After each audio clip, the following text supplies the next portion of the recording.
The wind was a living thing. It screamed against my exposed face. It clawed at my parka, relentlessly tearing at the thick fabric. This wasn't merely cold, it was an ancient, predatory chill born from the very heart of the earth. My crampons bit into the unyielding ice, each metallic crunch a solitary, desperate sound. It was immediately swallowed by the vast, indifferent silence of the high peaks. This was Mount Cinder, a granite leviathan in a remote Alaskan range. It was infamous for its sudden, murderous storms. Many climbers simply vanished here, leaving no trace. They hadn't fallen. They were not lost. They were utterly, inexplicably gone, absorbed into the mountain's chilling emptiness. Their ropes, their gear, even their footprints were utterly erased. My name is Finn. I am a guide. For 2 decades, these mountains have been my sanctuary. They are my challenge. They are my lifeblood. I have led expeditions through blizzards that swallowed entire towns. I have navigated crevasses that yawned into the abyss like hungry mouths. I have pulled frost-bitten souls from the mountain's cruel grip, their eyes holding a terror that lingered long after rescue. My life is built on precision. It is built on reading the rock. It is built on reading the ice. It is built on reading the wind. It is about the meticulous calculation of every risk. But Mount Cinder was inherently different. It held a dark reputation, a chilling whisper among the climbing elite, the mountain that dreams. They spoke of strange visions, an unnatural quiet, an irresistible pull into its depths. I had always dismissed such tales, blaming altitude sickness, the mind's tricks in thin air, or poetic descriptions of danger. I considered myself immune to such fantastical notions, a man of logic and hardened experience. This wasn't a paying client. It was a recovery mission. A distress beacon, faint and intermittent, had pinged from Cinder's upper reaches 2 weeks ago. It belonged to the Vanguard expedition, a team of 4 elite mountaineers. My former climbing partner, Liam, was among them. Liam, the name tasted like ash in my mouth. We had climbed countless peaks together, shared bivouacs, navigated impossible storms. He was meticulous, cautious, a master of his craft. If Liam was in trouble, it was a profound, terrifying kind of trouble, beyond my grim imaginings. They were attempting a new route on Cinder's north face, a notoriously difficult, sheer wall of ice and rock that had repelled every previous attempt. Then, deafening silence. No further contact, no bodies, no debris field, just the ghost of a signal, a digital whisper from the void. It was a call I could not ignore, a debt I felt compelled to repay. I climbed alone, a solitary figure against the vast, unforgiving expanse. The silence pressed in, heavy and absolute. There was no distant roar of avalanches, no cry of high-altitude birds, not even the subtle creak of shifting ice. Just the relentless shriek of the wind, and beneath it, a low, resonant thrum. It seemed to bypass my ears entirely, vibrating through the ice axe in my gloved hand, traveling up my arm, settling deep in my chest. It felt alive. Not like a living creature, but like a vast, ancient entity, a sleeping titan stirring beneath the earth. This hum was unlike anything I had ever experienced. It was not geological. It was something else, something profoundly unnatural, a vibration that resonated with my very core. My breath plumed in the frigid air, each exhalation a cloud swallowed instantly by the cold. The snow, usually crisp and responsive, felt oddly heavy, almost viscous beneath my boots, resisting my every step. The rock faces, usually a familiar texture, seemed to subtly shift, their shadows deepening, then lightening, moving in ways that defied the weak, filtered sunlight. I tried desperately to rationalize it. Altitude sickness, the early stages of hypoxia, my mind playing tricks. But the feeling persisted, an undeniable presence. The mountain felt watchful. Not just an observer, but an active, malevolent presence. Its gaze was a palpable weight on my back, a cold, unseen eye tracking my every move. I felt like an insect crawling on a sleeping giant. I reached the last known coordinates, a plateau, wind-scoured and barren, stretching to the horizon like a lunar landscape. No tents, no gear, no sign of the Vanguard expedition. just pristine, undisturbed snow, a vast white canvas of emptiness. My heart sank, a leaden weight in my chest. This wasn't right. Liam was meticulous. They wouldn't just pack up and leave without a trace, not in these brutal conditions. Not Liam. His emergency protocols were second nature. If they had moved, there would be markers, a trail. There was nothing. The snow was too perfect, too undisturbed, as if they had simply ceased to exist, swallowed whole. Then I saw it. Not on the snow, but in it. A faint, almost imperceptible shimmer in the air, a visual distortion. It seemed to ripple just at the edge of my vision, like heat haze rising from asphalt, yet the temperature was well below freezing. The air burned my lungs with each ragged breath. It hovered over a patch of pristine snow, a shimmering void that subtly warped the light around it, bending distant sunbeams into impossible angles. And from it, the low thrum intensified, a physical pressure against my eardrums, a resonance that seemed to fill my entire skull. It was a silent scream made manifest, an impossible sound vibrating through the very fabric of reality. I approached cautiously, my ice axe held ready, its sharpened point gleaming dully in the dim light. The air tasted of ozone, like something faintly metallic and sweet, like stagnant water or old, dried blood. A scent that prickled at the back of my throat, raising the hairs on my arms. The shimmer pulsed, expanding slightly, then contracting, as if breathing. And from it, a sound began to emerge. Not a hum, but a whisper. It was a sound that bypassed my ears entirely, directly entering my mind. A chilling intrusion into my thoughts. It was indistinct at first, a low murmur buried beneath the shriek of the wind, like distant voices carried on a gale. But as I focused, as I forced my mind to isolate the anomalous frequency, it sharpened. It wasn't a single voice, it was a chorus, a chaotic symphony of faint, distorted sounds. A child's laughter, a woman's sigh, a man's whispered curse. All layered, all fragmented, like echoes from a great distance, or from a different time. A cacophony of agony and despair. This was no ordinary acoustic anomaly. This was the unexplained phenomenon at the heart of Mount Cinder. A terrifying symphony of the lost, played by the mountain itself. I pulled off my goggles, my eyes wide, straining to see through the shimmering distortion. The thrum in my chest intensified, a frantic drumbeat against my ribs. The whispers grew louder, clearer, swirling around me, not in my ears, but directly in my mind. They were not words yet, but fragmented sounds. The clink of climbing gear, the scrape of crampons against ice, the labored breathing of climbers, the desperate rasp of a respirator. All distorted, all layered like a ghostly chorus of an ascent, a reenactment of a terrible struggle. And then a single piercing scream. A man's scream. A familiar scream. Liam's scream. It was a sound I had hoped, prayed, never to hear again. It tore through my mind, raw and agonizing. My blood ran cold, freezing in my veins. This wasn't just a disappearance. This was a horror murder mystery, playing out in the very air around me, a spectral performance for an unwilling audience. Liam hadn't just vanished. He had been consumed by the mountain's terrible memory, absorbed into its vast, unfeeling consciousness. And the it that caused it, this shimmering void, this sentient hum, chilled me to the bone. Its presence was a palpable weight in the frigid air, a predator beyond my wildest nightmares, feeding on more than just flesh and bone. My satellite phone was dead, its screen black. My emergency beacon was useless, its signal swallowed by the mountain's strange energy. The isolation of Mount Cinder, usually a challenge I embraced, was now a suffocating trap. It cut me off from the outside world, from any hope of rescue.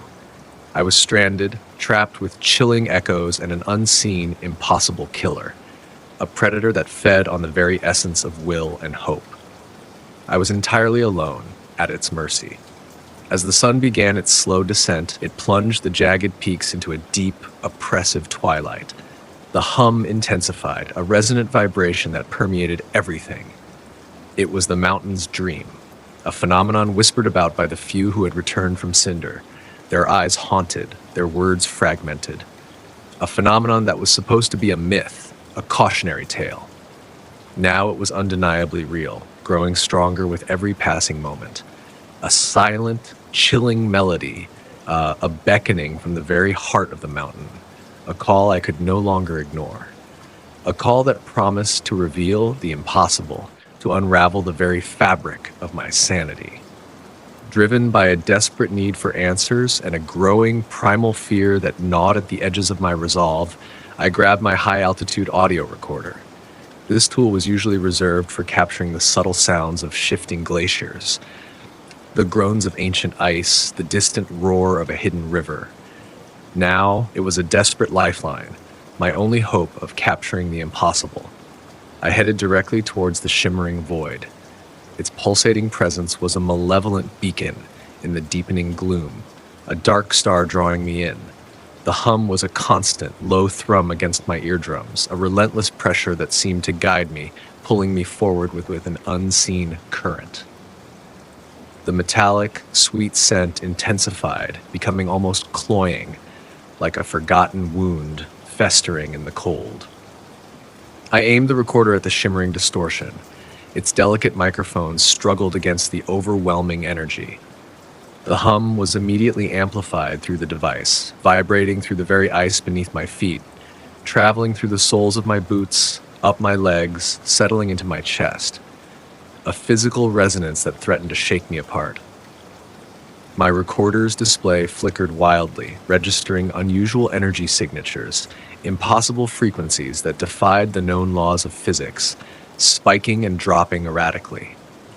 A faint, rhythmic tapping, like a distant metronome, began to emerge from the silence, a chilling counterpoint to the chaotic whispers.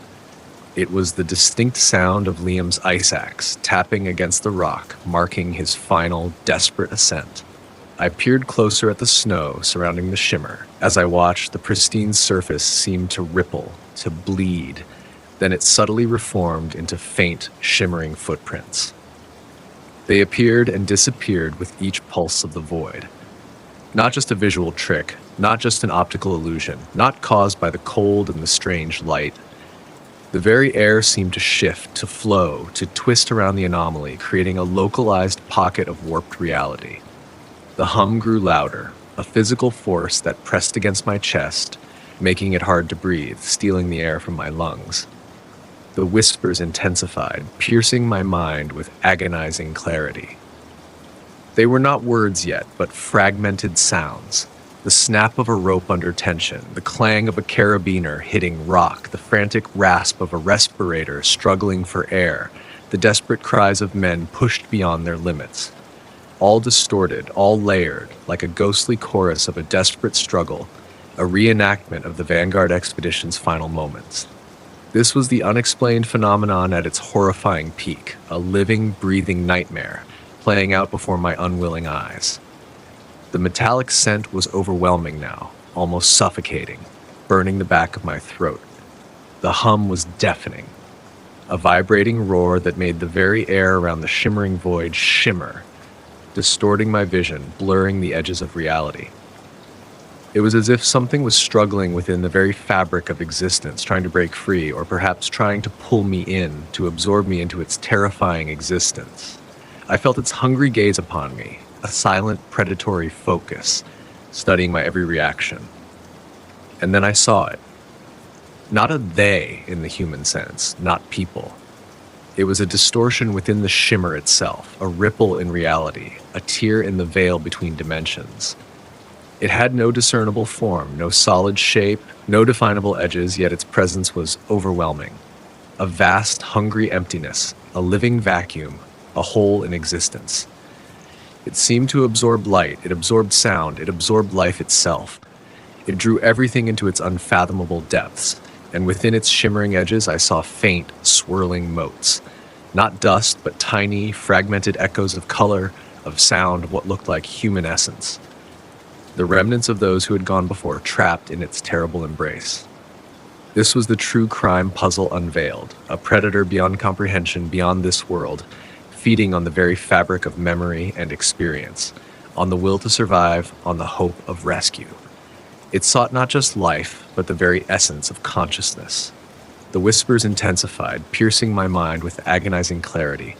They became almost coherent, forming fragmented phrases. They were the voices of the lost, screaming warnings, their agony a chilling symphony. It feeds on courage, on hope. It takes the will, leaves the echo. Liam, he tried to warn, he tried to turn back, but it was too late. It consumed him. It will consume you. The metallic scent was overwhelming now, burning in my lungs, leaving a taste of iron on my tongue. I felt a terrifying pull, a gentle, inexorable drawing sensation, as if my very essence was being lifted, drawn towards the shimmering void, towards the ultimate silence, towards the depths of the mountain's dream, towards oblivion. My mind screamed in protest, but my body felt a strange, compelling urge to surrender, to simply let go. I fought it. My guide's mind, trained to find paths through impossible terrain, to overcome insurmountable odds, desperately clung to logic, to the tangible, to the familiar weight of my ice axe in my hand. This was a being that fed on will and hope. It consumed the present, leaving only echoes, only silence. It was drawn by the climber's ambition, their desperate struggle for the summit, a conduit to its realm. Liam had tried to turn back, to sever the connection, to break free from its terrible lure, but he had failed, becoming another echo, another voice in its horrifying chorus. His warning, now mine, echoed in my skull, a chilling testament to its power. I remembered Liam's last desperate scream, the one I'd heard in my mind, the one that still haunted my waking hours. It wants to finish it. It wants the summit to be its own. I must escape. I must warn. He had tried to stop the mountain's reenactment, to break the cycle of consumption. He had failed. But I could try again. I had to. I couldn't become another silent scream, another forgotten victim trapped in the mountain's dream, another lost soul absorbed into its terrible chronicle. The thought fueled a primal surge of adrenaline, a desperate will to survive. My only choice was to fight, or join the countless others in the horrifying chorus of the consumed. With a surge of adrenaline, a desperate, almost animalistic will to survive, I stumbled towards the shimmering void. The hum and screams tore at my consciousness, threatening to rip my mind apart. The shimmering distortion pulsed, expanded slightly, its pull intensifying. A vast, hungry maw opened before me, a swirling vortex of nothingness. It knew what I was trying to do. It actively resisted, pushing back with an unseen force, a physical wall, an invisible barrier of pure energy that sought to hold me captive. Every step felt like wading through thick, cold syrup, my limbs heavy and sluggish. My hands fumbled for my emergency flare, a last-ditch effort, a desperate cry into the void, or perhaps a foolish attempt to break the illusion, to disrupt the terrible performance playing out before me. My fingers, numb with cold and fear, struggled with the release mechanism. The whispers in my mind became a cacophony of pure terror, a symphony of agony from countless victims. Their voices rose in a desperate final warning. Don't let it finish the climb. It will take everything. You will become silence. Liam's voice, distinct among the others, raw with a desperate final warning, pierced through the noise, a chilling echo from within the shimmer. He was here too, trapped, a part of the hum, a prisoner in the mountain's terrible dream. His torment was palpable, a ghostly presence beside me. I finally grasped the flare. Its cold metal was a stark contrast to my trembling hand, its familiar weight a small comfort in the face of the impossible. I ignited it. A blinding white light erupted, searing my retinas, its hiss a violent intrusion in the pervasive quiet, a defiant roar against the mountain's silent consumption. The hum intensified, a deafening roar of protest from the entity, a sound of pure, unadulterated rage. The shimmering void pulsed wildly, contracted as if in agony, recoiling from the raw, unadulterated light. The phantom sounds in my mind flickered, distorted, then began to dissipate. Their chaotic symphony dissolved into a low, mournful wail, a sound of profound loss and despair. The air crackled with a raw electrical energy, making my hair stand on end, making my skin prickle with 1,000 tiny shocks. The very atmosphere screamed in defiance. As the light from the flare faded, its brilliant glow dimming, the shimmering distortion pulsed violently. It shrank, contracted, as if in its death throes, a dying gasp from a cosmic predator. The screams in my mind intensified, then they began to dissipate, fading into a low, mournful wail, a sound of profound loss and despair. The metallic scent lessened, becoming faint, almost imperceptible. With a final agonizing heave, a desperate, primal act of defiance, I threw the spent flare directly into the heart of the void. It was a small, desperate act against an unfathomable power, but it was my act. Darkness. Absolute, profound darkness. And silence. Not the oppressive silence I had arrived to, not the heavy, expectant quiet that had swallowed the mountain whole, but a true, natural silence. It was broken only by the distant howl of the wind, a familiar, comforting sound, and the crunch of my own boots on the snow, a sound of my continued existence. The hum was gone. The whispers were gone. The metallic scent was gone. The void had vanished. The mountain was silent once more, a silent granite tomb. I slumped onto the cold ice, gasping for breath. My body trembled uncontrollably, every muscle screaming in protest. My head pounded, a dull ache behind my eyes. But the internal ringing had ceased. The alien symphony was replaced by the familiar thrum of my own heartbeat. I was still here. I had survived. I had disrupted the entity. I had forced it back. Or perhaps I had starved it of the light it craved, of the will it sought to consume. The unsolved mystery of Mount Cinder was no longer unsolved. I knew the truth, a horrifying, impossible truth, a secret that would forever haunt my waking hours.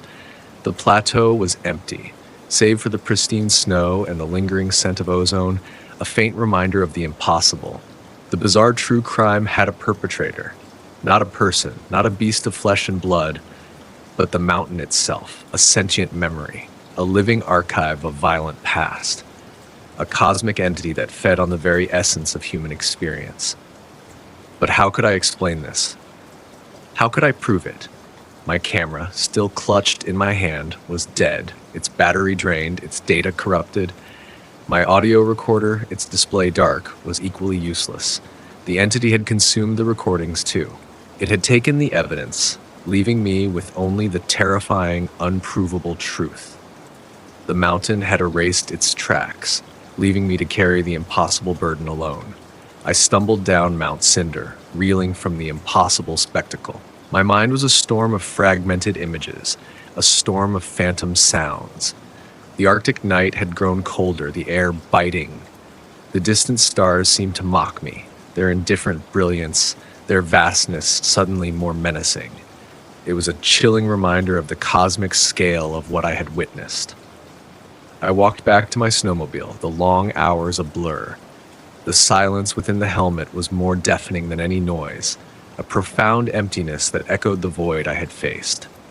I had escaped the unexplained phenomenon, but I was forever marked, forever changed by what I had seen and felt. A witness to the impossible, a man burdened by an unbelievable truth, a secret that would forever isolate me from the world. I reported everything: the vanished climbers, the hum, the whispers, the shimmering void, the sentient mountain. I knew how it sounded. I knew I sounded like a madman, a mountain guide unhinged by the isolation and the bizarre. My account of this bizarre true crime was met with skepticism, then polite concern, then a rapid deployment of specialized teams. Their faces were grim, their movements were efficient, their scientific instruments were a stark contrast to the ethereal horror I described. They looked at me with pity, with a professional concern that felt more like an accusation, dismissing my sanity with every measured glance. They meticulously searched every inch of Mount Cinder, the plateau, the crevasses, the hidden ice caves. They found no trace of the hum, no energy signatures beyond baseline geological activity, no explanation for the vanished climbers. The mountain stood, its peak silent, its purpose now a monument to a profound, unsettling mystery. But the people were gone. No bodies, no weapons, no conventional evidence of struggle or foul play, save for the faint, inexplicable metallic scent that still clung to the air on the plateau. They attributed it to mineral deposits. The very air seemed to resist their instruments. It yielded no data that supported my wild claims. Every piece of evidence I presented, every word I spoke, dissolved into the realm of the unbelievable, swallowed by the mountain silence, the state police, then the military, then even a small detachment from a classified government agency. They descended upon Mount Cinder. They scoured the area with advanced equipment, but found no trace of the hum, no energy signatures, no explanation for the disappearances.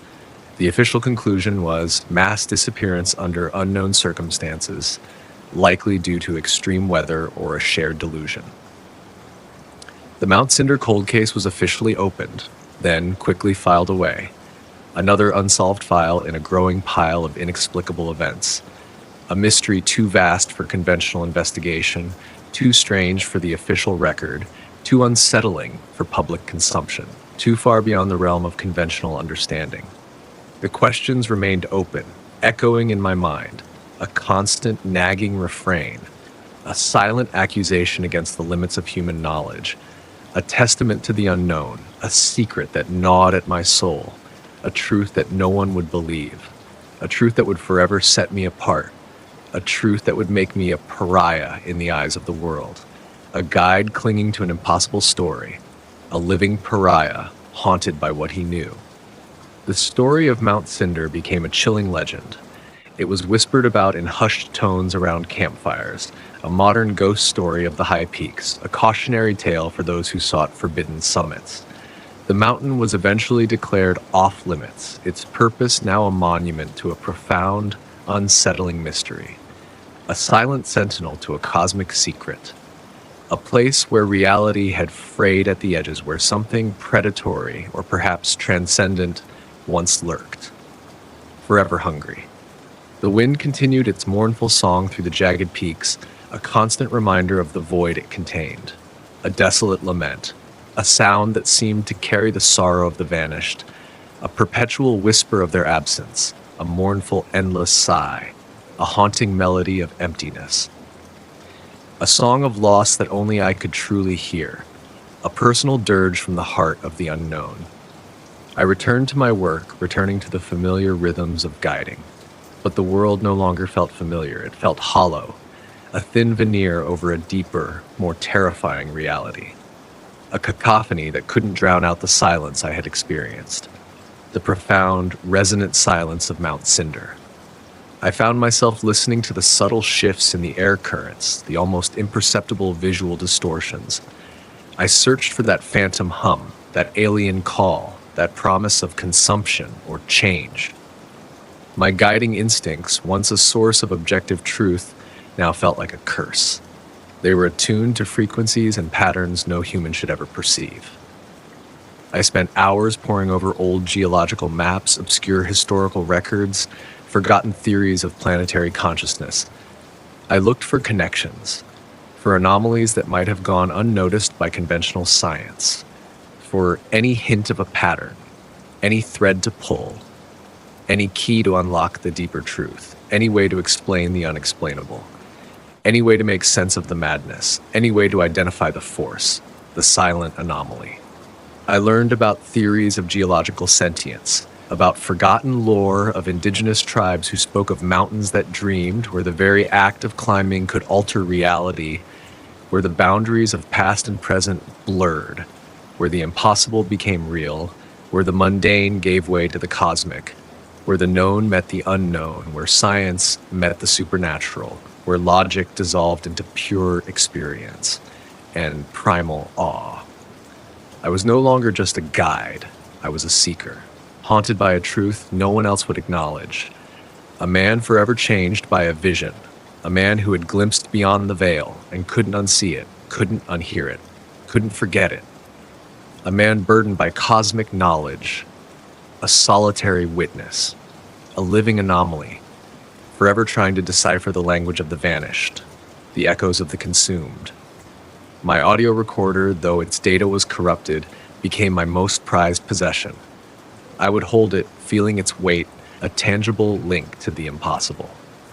I would review the static recordings meticulously, hour after hour, dissecting every microsecond, every faint tremor, every subtle shift in frequency. At first, it was just static, the roar of the hum and the chaotic screams and serene whispers. But over time, as I filtered the noise, as my ears became attuned to the impossible, I began to discern patterns within the cacophony. Faint, rhythmic pulses, almost like a heartbeat. A cosmic rhythm that resonated with the very structure of the universe. A silent drumbeat of existence, a pulse of pure energy, a subtle underlying melody in the screams and whispers, a complex arrangement of tones, a symphony of alien agony and serene acceptance, a language of pure terror and profound peace.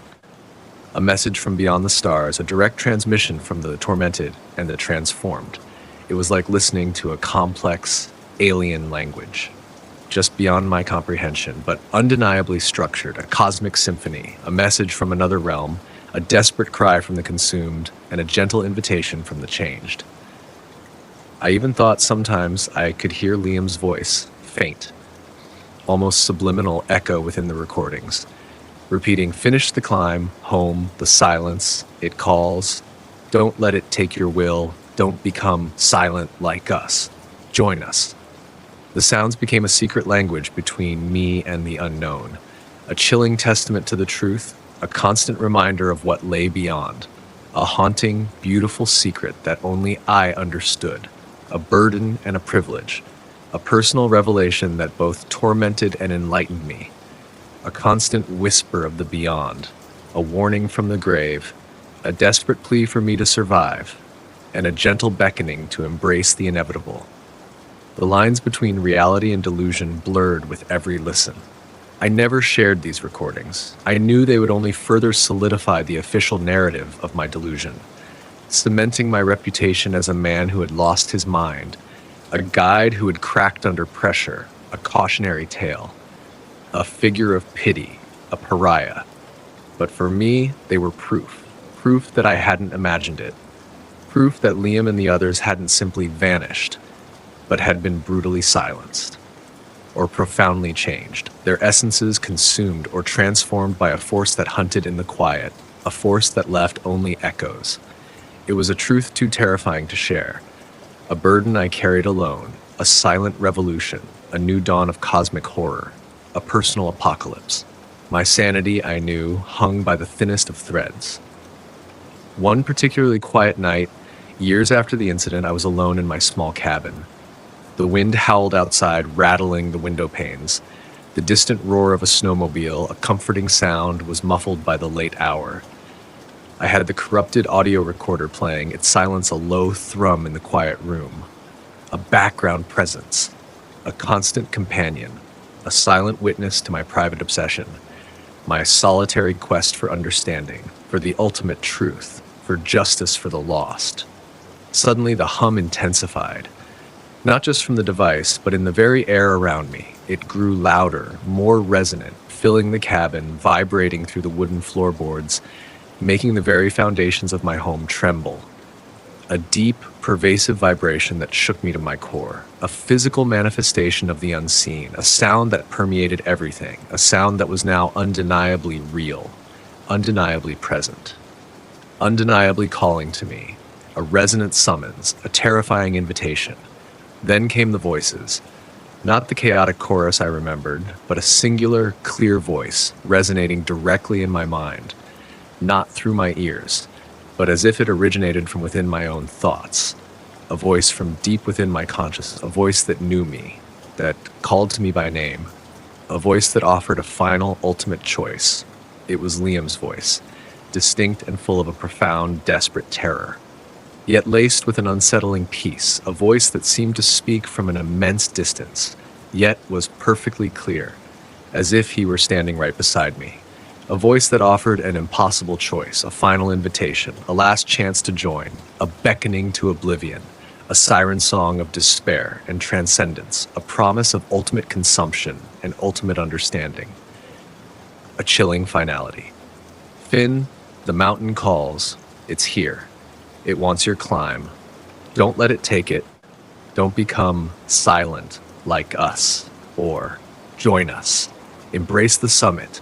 It's coming for the courage, the hope, the very essence of your being, your will. A wave of dizziness washed over me, the same pressure in my head I had felt on the plateau, a sensation that threatened to pull me apart, to unravel my very consciousness, to dissolve my very being into pure energy, to shed my physical form, to become one with the sound, with the screams and whispers, with the infinite void. The air shimmered with an auditory distortion, a sound like tearing flesh, then a soft, resonant thrum, a sound that felt like a doorway opening in the very fabric of reality, a portal to another dimension, a gateway to the unexplained, a direct path to oblivion, or transcendence, a beckoning from beyond, a final, unyielding pull.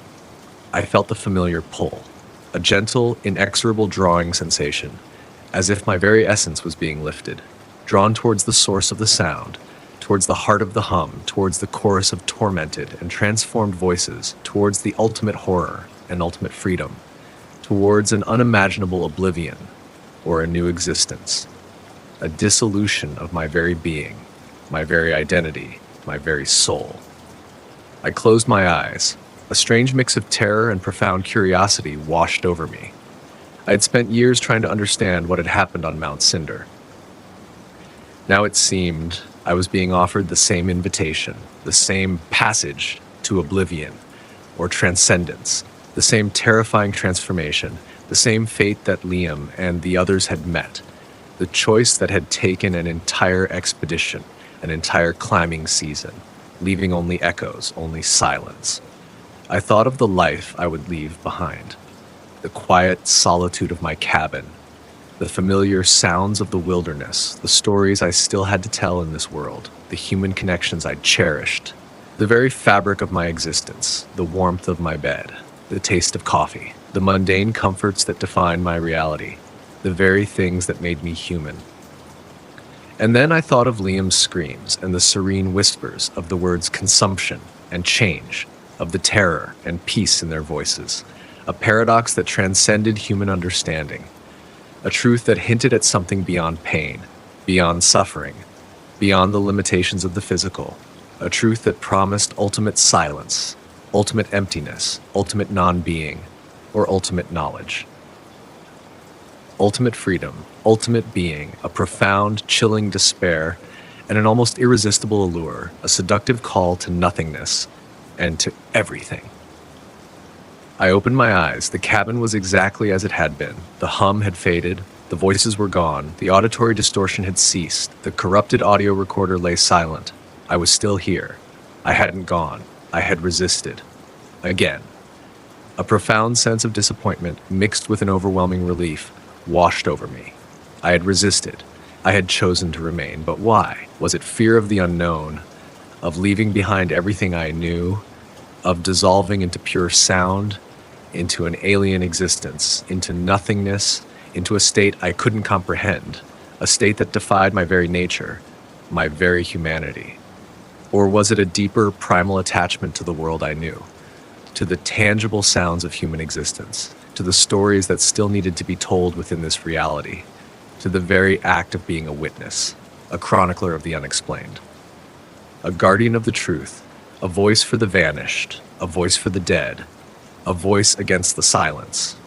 I wasn't sure. The choice had been made, and I remained, a solitary sentinel of a terrifying truth, a guide forever caught between two realities, forever listening, forever burdened by the knowledge, forever alone with the echoes of Mount Cinder, forever haunted by the screams and whispers of the lost and the transformed, forever trying to document the unseen. My life, now a quiet vigil against the inevitable, an unending watch for the mountain's next dream.